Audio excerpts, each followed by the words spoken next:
Hey everyone, this is Leah. Welcome back to Nothing Settle Here. We are about to jump into our next episode, which I believe is number 7. Maybe it's number 8. Honestly, can't even keep my days straight. But today, this is about to be, they've all been real, but this is about to be the realest one. I am sitting in my office. I'm eating my daughter's leftover Easter chocolate. And this is what life is like right now, because this is how I'm coping in the moment. If you haven't listened to my last podcast, my last episode, I shared that my mom passed away. And it was unexpected, and it's why I missed a week of the podcast and all of that. And so here we are, just about 2 weeks later. And my dad was staying with us, with my family, and he just left yesterday. And so, there was a part of me, I had a few people ask the past couple days, like, how are you? How are you processing? And my honest answer is I haven't. I haven't because just like anyone else, when someone passes, they are going through all the planning and trying to make all the arrangements. And then, right after we laid my mother to rest, we invited my dad to come and stay with us for as long as he wanted. And he's been here since then. And I guess there was... no one told me I needed to do this, but just this inclination of wanting to be strong for him and give him the space that he needed and to be able to be there for him. So that meant I needed to deny myself and to be strong for him. And again, even as I say that, I question myself, like, who told me that? Like, who told me I couldn't also be there for myself? But here we are. And so today being the first day that I'm kind of waking up in my house, and it's just me and my family, and I went to church by myself today, and just, I don't know, I just felt a little bit like a roller coaster today in my emotions. I feel irritated, easily bothered or annoyed. I feel anger quite a bit. And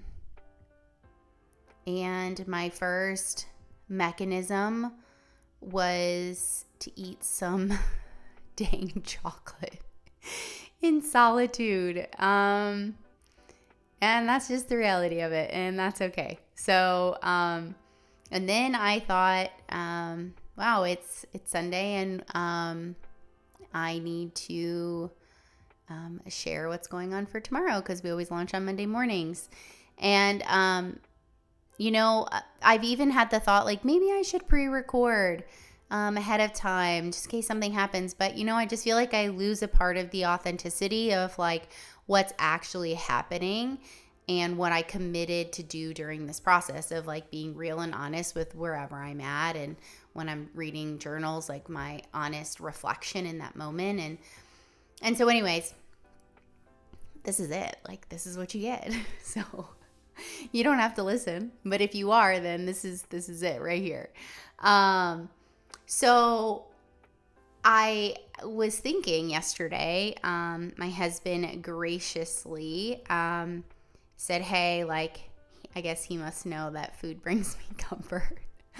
It's a weakness of mine. And so last night after my dad left, he kind of was like, you're exhausted. We've had a long 2 weeks. Like, what do you want to eat? Like, what do you want to do? Like, and I am, again, no one tells me I have to do this. I just do this. And I'm just like, it's okay. Like, you don't have to do anything. like I'm going to figure this out. And, and I sat with that for a few minutes and, a little longer than a few minutes, but I was just like, I want carbs. I want pizza. I want stuffed shells. I want all of this. And so I found this great gluten-free restaurant. It's in Bethlehem called Napoli or something like that. I probably should put their info in here because they were thebomb.com. So anyways, they are like a small family-owned business, and they sell all this lovely gluten-free food.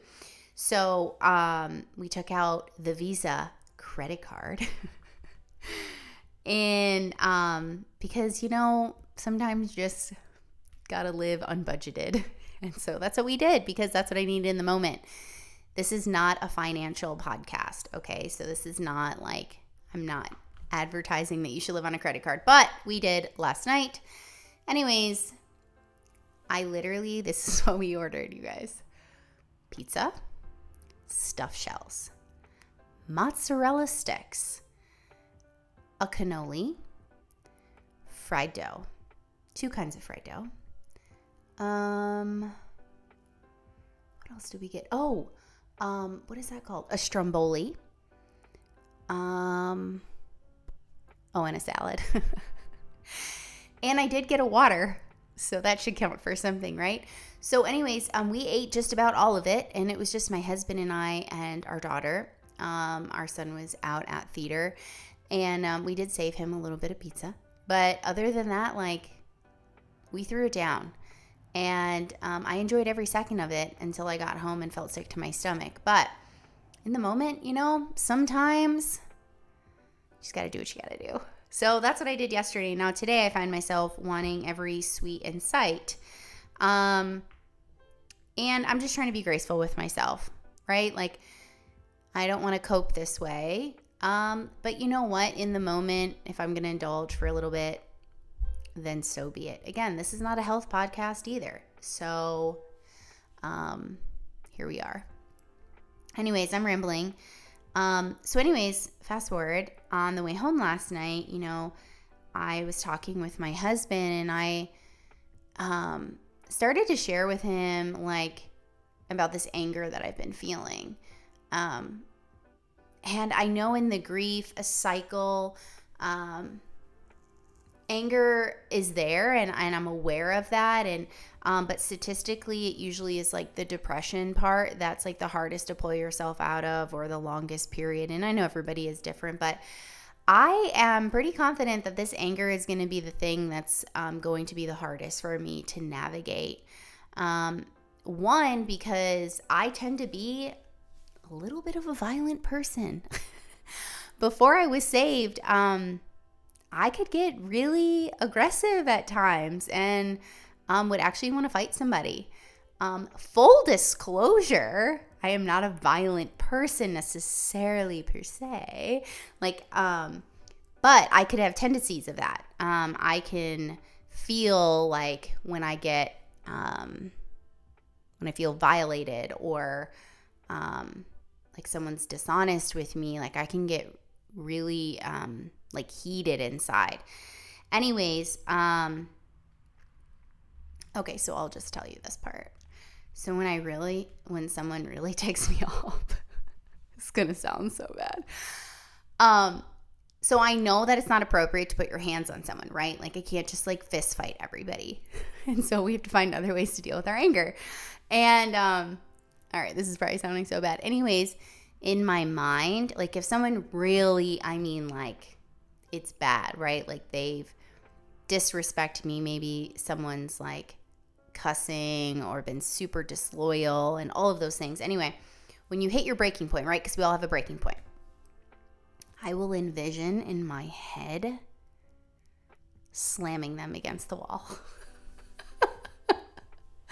I have to envision something that feels like I'm releasing my anger. So I don't obviously physically do it, but I will envision myself causing pain to them because I want them to feel what I feel. And I'm a sinner, so judge me. So anyways, I don't even know why I just shared that. There was actually no point in saying any of that because I've just totally lost my train of thought. Oh, the anger, right. So I have these urges of anger that are rising up. And today, yesterday, it started to begin. And as I saw my dad leave, and just it was like, as I'm watching him pull out of my driveway and trying to imagine what it's going to be like for him to go back home to an empty house and all the things that he must be feeling, it was like the gates opened. It was like the roller coaster, like when you get on and it's like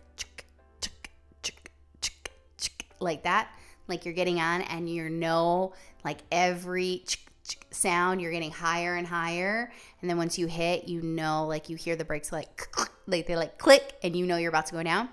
It was like as he was pulling out of the driveway, I could feel myself going like I'm going up and up and up. And the moment he was out of sight, it was like I hit the top and I was about to come crashing down. And it was the anger. And today I feel it even more. And unfortunately, there's all these innocent bystanders like my children, my husband, friends, that I just feel super irritated and irritable and like easily annoyed and not much patience. And so I'm recognizing that. And I feel really insecure about being able to manage it. Like right now it feels unmanageable. It feels, I think unmanageable is the word. Like, I don't want to be like that. But it is my reality right now. And I don't want to deny that. And there's a lot of anger that's coming up for me with my mom. And feeling like you left me with all of this crap to deal with. And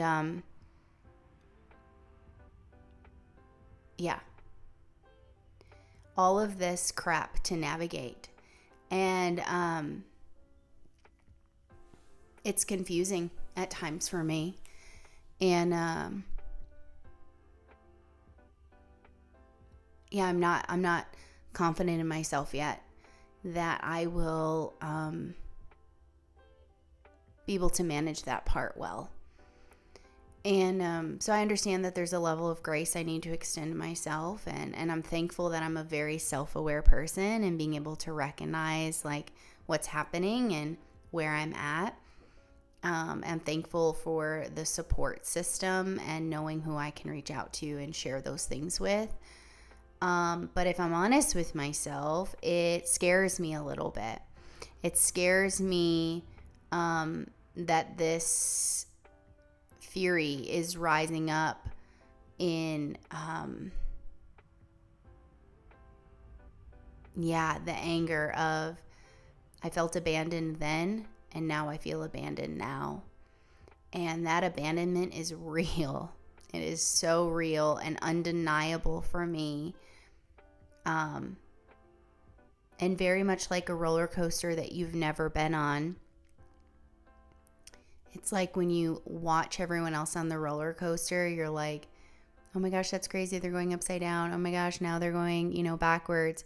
But then when you're actually on it and experiencing it for the first time, you don't know when the turn comes. You don't know when you're going to go upside down. You don't know when the roller coaster decides to go backwards. And that is the part that, very much like a roller coaster, also makes me feel nauseous.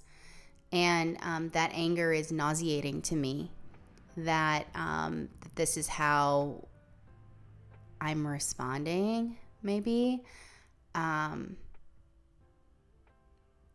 feels like it could become debilitating. And I want to be able to move through the process of the grief, and I want to move through it in a healthy way.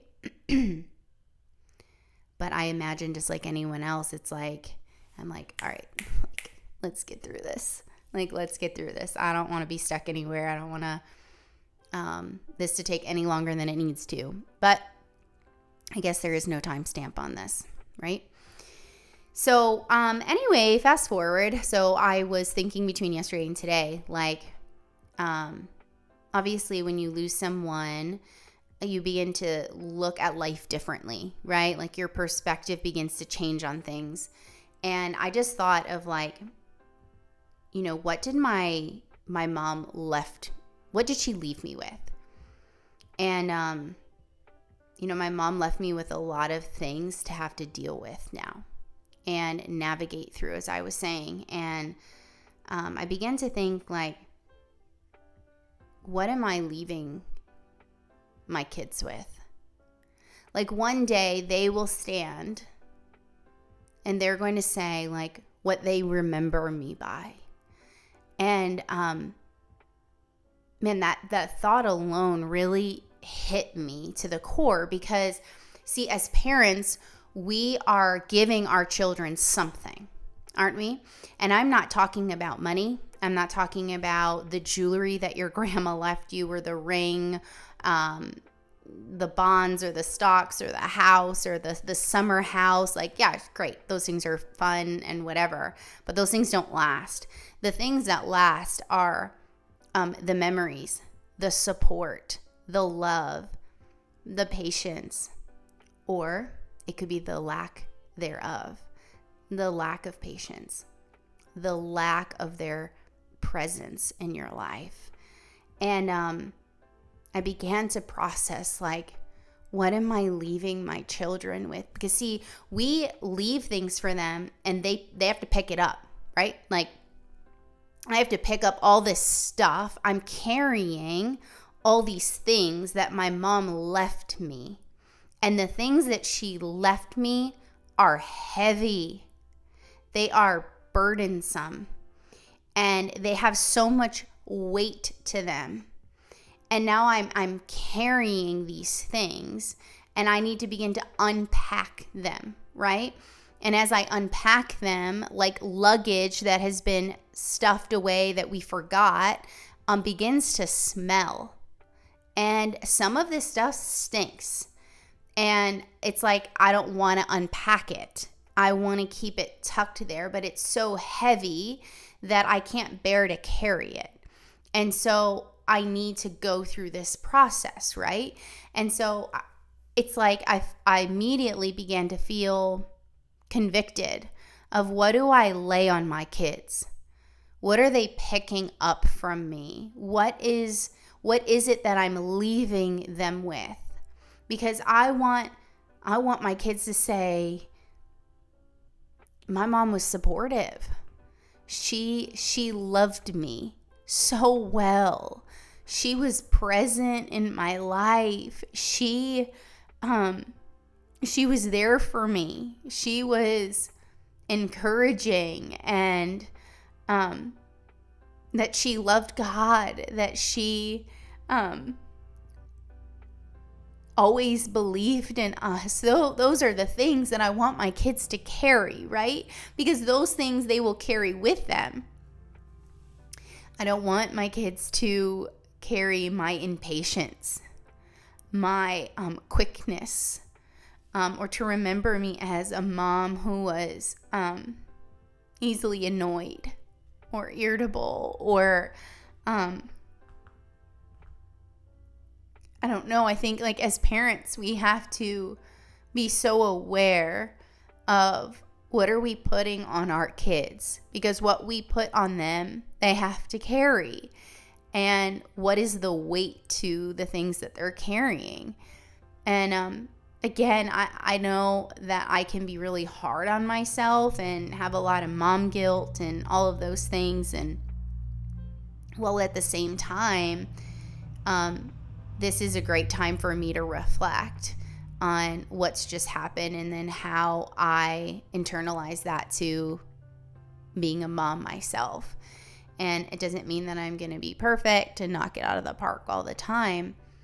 But I do need to be intentional in working out my stuff so that it's not rolling over on my kids. See, if I don't unpack my dirty suitcase, that whether I put the dirty laundry in there or my parents put the dirty laundry in there, whoever put it in, I'm carrying that. I have that load. So it is my responsibility to unpack it. It's my responsibility to deal with the baggage that I carry, because if I don't, then I leave it for the next person to pick up. And the next person are the people in our circle. It's our kids, it's our spouse. And it's my responsibility to deal with that. It's not my husband's responsibility to deal with my abandonment issues. It's not his job. He wasn't the one that abandoned me. It's not his job to make up for the lost experiences that I've had in other relationships. It's not his job. He wasn't my offender, right? Now, does that mean that he can't give me more grace in certain areas and love me in different ways that speak to me? Of course, and he does. But what I'm saying is when we put our pain in somebody, not our pain, but our pain, and make it somebody else's responsibility to fix it. Because it's not. And just like my wounded relationship with my mom cannot roll over into my relationship with my children, because it's not their job to fulfill a missing piece that I had with my mom. It's not their responsibility to mend something that's broken in me. That is not their job, and nor their responsibility. And so I'm finding myself reflect on a lot of those things and process through how I am going to deal with this baggage and this the weight that I'm carrying, and what are the areas that I need to deal with, that I need to continue working through. What are the areas that I'm putting on other people that they were never meant to carry? It was never their luggage to pick up. And I'm wanting to I just have this desire to be better, to continue to learn myself. We have to be constant learners of who we are, because we're constantly changing. With every experience we have, with age, all of that, we need to be curious about who we are and asking our own selves, like, how come I'm thinking that way? Where is that thought coming from? Even how I started, where I was like, who told me I needed to be strong for everyone else? Like, who gave me that idea? I'm not saying it's a wrong idea, but I should be curious enough to say, like, is that even correct? Is that even how I should be processing? Like, what's healthy right now?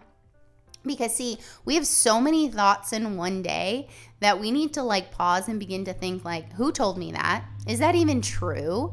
And why? Where did I come up with this? Where did I come up with this idea that this is how it's supposed to look or how it's supposed to be?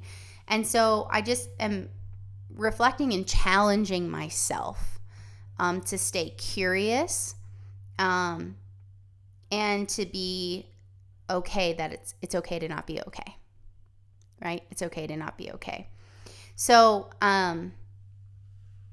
and just more aware of my words with my kids and my husband, and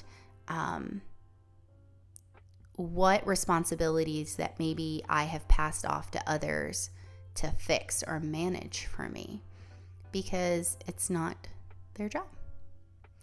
And so I challenge you to stay curious about who you are, to stay curious about your behaviors or why you respond a certain way.